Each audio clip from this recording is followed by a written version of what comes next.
Əbu Quddamə Şami bir nəfər hərbiçilərin içində, Peyğəmbərin sahabələrinin içində rəhbərlərdən biridir, güclü insanlardan biridir. Mədinədə keçir, mərkəbin üstündə, atın üstündə. Bir xanım qapıdan çıxdı, Əbu Quddaməni gördü. Çağırdı Əbu Quddaməni, tanıyırdı, tanınmış insan idi. Getdi bir dənə buxta gətirdi, arvad. Dedi, Əbu Quddamə, eşitmişəm ki, Peyğəmbər müharibədədir. Eşitmişəm, müsəlmanlar müşriklər ilə məşğuldular müharibəyə. Bilirəm onu. Qadınlara icazə yoxdur. Geçsinlər, iştirak eləsinlər. Mənim dünyada hər nəyim var, bu bir dənə buxcadır. Bir dənə buxcadır. Nəyim var, qoymuşam buna.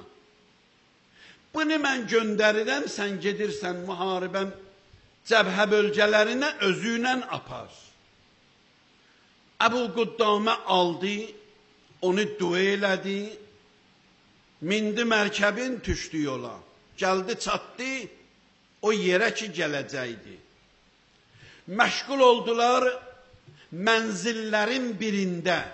Bəzən müharibədə də bəzi yerlər var idi ki, istirahət üçün, yaxud yaralıları aparmaq üçün xeymələr təşkil edirdilər. Əbu Quddamə deyir, mən orada əskərlər oturmuşdular, müsəlmanlardan bir iddə cihada gedənlər oturmuşdular, mən bu söhbəti açdım.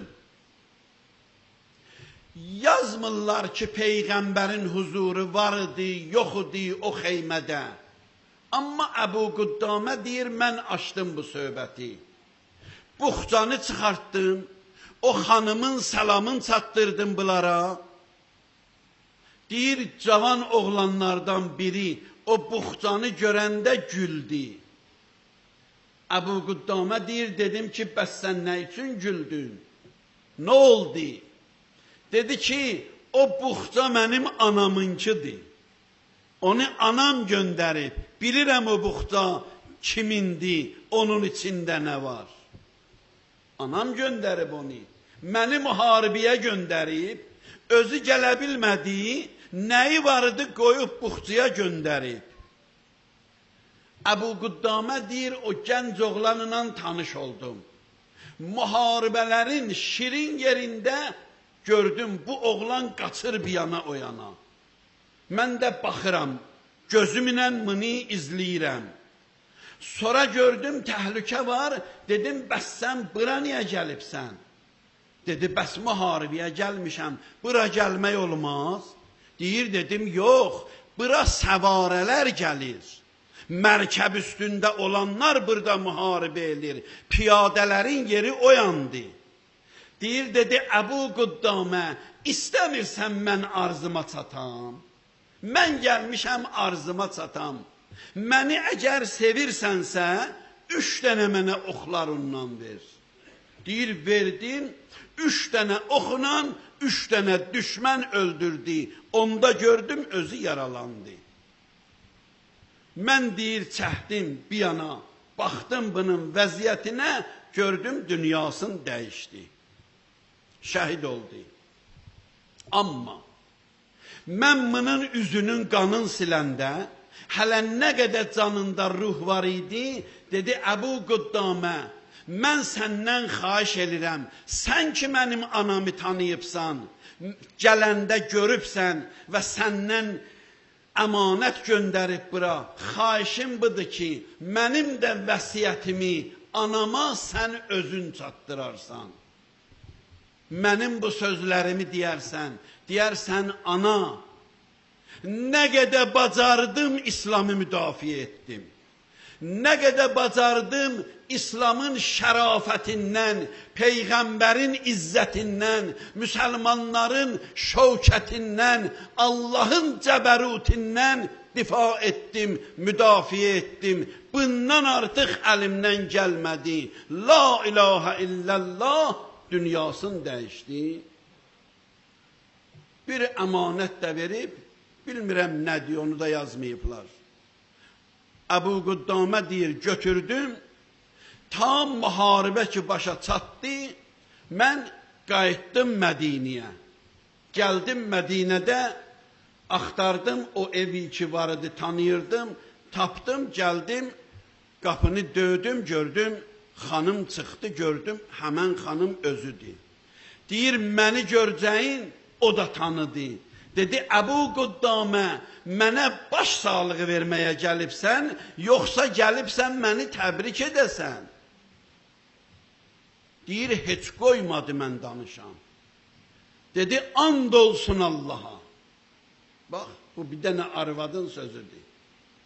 Deyir, and olsun Allaha. Əgər mənim uşağım şəhid olub, əgər mənim uşağımın qanı tökülüb Peyğəmbərin məhzərində, əgər mənim uşağımın qanı Peyğəmbərin qabağında şəhid olanların qanı ilə bir cərgədə dayanıb, Əbu Qüddamə şərafətlə məni təbrik elə. Amma əgər mənim uşağımdan pis xəbər gətiribsən, müharibədən qaçıb, vəzifəsini yerinə yetirməyib, onda mənə baş sağlığı ver.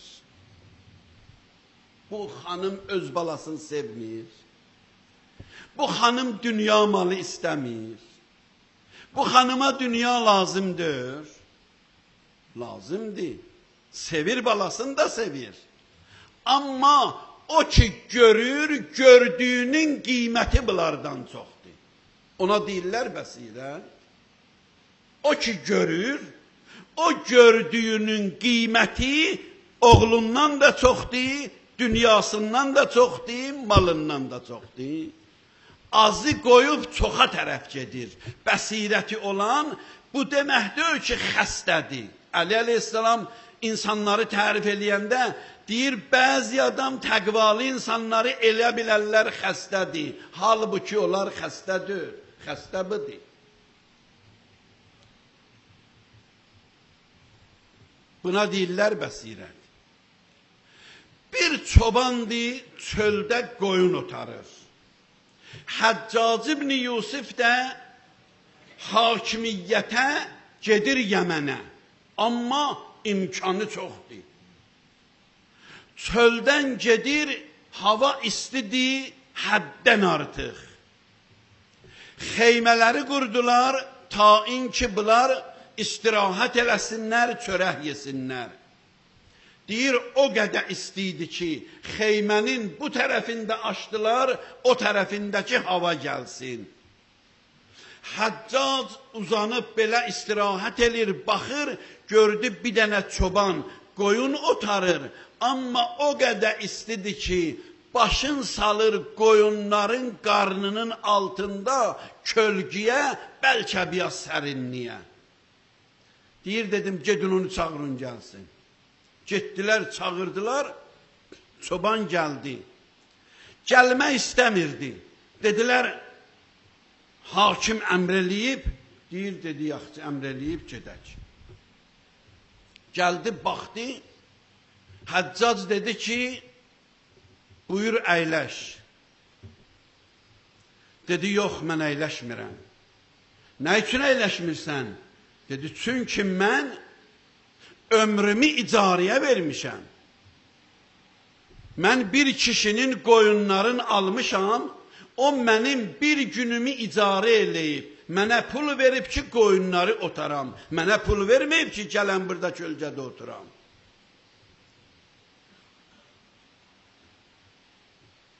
Dedi, yaxşı, onda yaxşı yeməklər hazırdır, otur çörək ye. İstirahət eləmirsən, çörək ye get. Dedi, yox, yemirəm. Niyə yemirsən? Dedi, çün başqa yerə dəvətim var. Dedi, hara dəvətin var sənin? Bırdan yaxşı yerdi. Dedi, bəli, bırdan yaxşı yerdi. Mən orucam. İftara Allahın qonağıyam bugün. Deyir, dedi ki, bırdakı yeməklərdən pak, ləzzətli yemək harda olar? Bax, çobana bax, sözünə bax. Qızıl su ilə bu çobanın sözü yazılmalıdır. Deyir, dedi ki, Həccac ibn Yusufə, əgər mən yedim halal olsa, arpa çörəyi də olsa, ondan ləzzətli yemək yoxdur. Əgər halal olsa. Amma əgər haram olsa, zəhər ondan yaxşıdır. O Həccac ibn Yusufin bəsirətsizliyi deyir, bırdan yaxşı yemək harda olacaq. Bunu görür o. Ancaq qabağındakı bugünkü yeməyi görür o. Amma o çoban, o istidə, oruçluq orucuda dör. Çün ona təklif eləyir, deyir, ye, eybi yoxdur, sabah tutarsan. Deyir, bəlkə sabaha qalmadım. Oruçluq orucudur. İndi Şabandır bilmirəm, Ramazandır bilmirəm, başqa günlərdir bilmirəm. Müstəhəbbi orucu tutur. O istidə deyir ki, mən Allah qonağıyam. O qonaqlıq bırdan yaxşıdır. Bunun bəsirəti, yəni ki, görür, yəni bu yeməklərdən yaxşı yeməyə özünü hazırlayıb.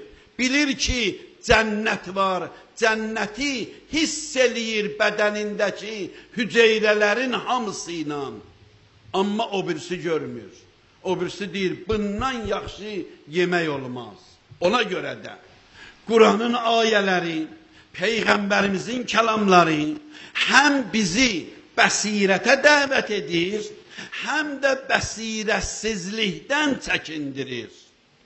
Həm deyir, əgər bəsirət olsa, məqsədə tez çatarsan, həm də deyir, əgər bəsirətin olmasa, cəhənnəmə tərəf gedəcəksən, məqsədə çatmayacaqsan, yıxılacaqsan, yaralanacaqsan, mənəvi zərbələr alacaqsan, axırda da istədiyinə çatmayacaqsan. Ona görə də bizə həm bəsirəti təkid edirlər, həm də bəsirətsizlikdən bizi çəkindirirlər və nəhy edirlər. Allahümmə inna nəsəlükə